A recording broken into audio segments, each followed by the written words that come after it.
اور میں نے پہلے بھی گزارش کی تھی کہ اس میں بہت بہترین رول پلے کر سکتی ہے تبلیغی جماعت اور اس کے افراد. اللہ تعالیٰ ان حضرات کو جزائے خیر دے. یہ گراؤنڈ سے جڑے ہوئے لوگ ہیں. تبلیغی جماعت اس سلسلے میں جتنا منفرد کردار ادا کر سکتی ہے. جماعت کے احباب سے بصد احترام یہ گزارش ہے کہ آپ حلقے جات مشوروں میں اس بات کو رکھیں اور مزید اس سے اوپر کے پیمانے پر کوئی مشورہ ہو سکتا ہے. حساس طبیعت کے ساتھ آپ یہ بات رکھیں. اس وقت ملت کی بنیادی ضرورت ہے اور امید ہے کہ بہت جلدی مرکزی شخصیات کی طرف سے یہ بات آئے. ہماری تبلیغی جماعت کا نظام چونکہ بالکل منفرد رہا ہے ہمیشہ سے, وہ صرف اور صرف اللہ رسول کی بات زمین سے نیچے اور آسمان کے اوپر کی کرتے رہے ہیں. یہ ان کا اپنا ایک نظام رہا ہے, بس اللہ اور اس کے رسول کے دین کی دعوت دینے کا.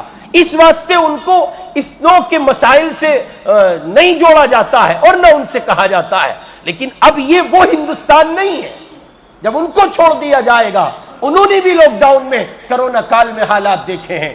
اس لیے ہم گزارش کریں گے بصد احترام اپنے علاقے کے تبلیغی جماعت کے ذمہ داروں سے کہ آپ اسے اپنی مسجد کے مشوروں میں رکھیں اور وہاں سے یہ بات طے ہو. جیسے آپ اللہ کے دین پر لانے کے لیے ساتھیوں کا ڈاٹا کلک کرتے ہیں اور پھر اس پر محنت کرتے ہیں. اللہ کے بندو, ہندوستان خطرے میں ہے.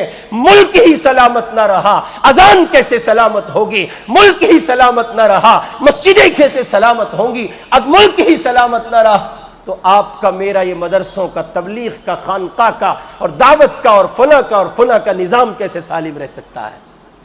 اس لیے آپ سے درخواست ہے, جہاں جس مسجد سے آپ ہیں وہاں آپ یہ طے کریں, اپنے لوگوں سے کہیں کہ مسجد کے پیمانے پر مسجد کا امام اعلان کرے اور وہاں یہ ڈاٹا جمع کیا جائے اور پھر ہر آدمی آ کر کے بتائے اور پھر مسجد کی انتظامیہ, مسجد وار جماعت اور امام محترم کی سرپرستی میں یہ کام ہو. اگر مسجد اس کام کو تقسیم کر لیا گیا کہ میں آصف محمود اپنے محلے کی ووٹ بنوانے اور اس ووٹ کو بنوا کر اس پر زور دے کر کے صحیح استعمال ہو ایک کوشش کر لوں, تو پھر نتیجہ اللہ پر چھوڑ دیجئے. ایسا نہیں ہو سکتا کہ آپ کی محنت ہو اور پروردگار اس کو ضائع کر دے. امید ہے کہ آپ اس کو دل میں جگہ دیں گے اور جن کا ووٹ نہیں ہے وہ حساس ہو کر ووٹ بنوائیں گے انشاءاللہ.